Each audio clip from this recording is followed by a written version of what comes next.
So let's go for the discussion. So the first question is briefly, shortly, why hardness is very important in the metallurgy study. So the answer is because resistance to either friction or erosion by steam, oil, and water generally increase with hardness. So for the next question is determine the hardness value for the sample provided at loading of 1,000 gram.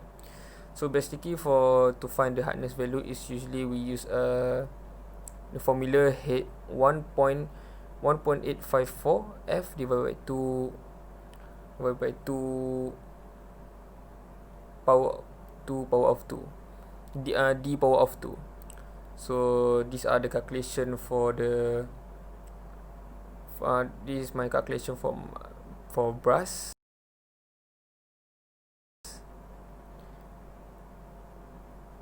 aluminium,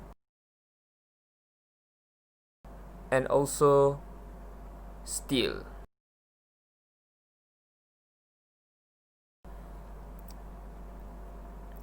So the last question is, by using the sample, perform the hardness test at different loading. Using the data obtained, plot a graph of hardness value versus loading. Discard the result obtained. So basically, in graph at steel, we can see the graph is increased to the top from 200 gram until 2000 gram. So based on the result, we can conclude that if the load increase, the hardness value increase, the value of steel increase based on the graph.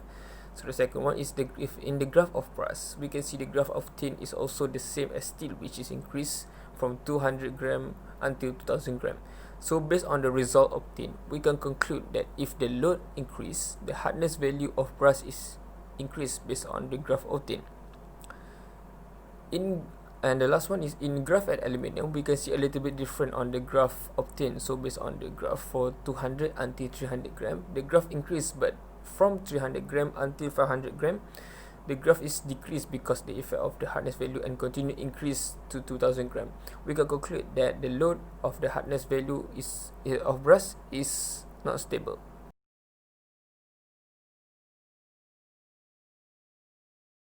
So the conclusion of the experiment is based on the experiment. The objective of the experiment, which is to measure the hardness of different metals by efficacious micro-hardness, is achieved. It is achieved because by using 3 different metals, we have observed the result of these metals and also make a graph to conclude the experiment.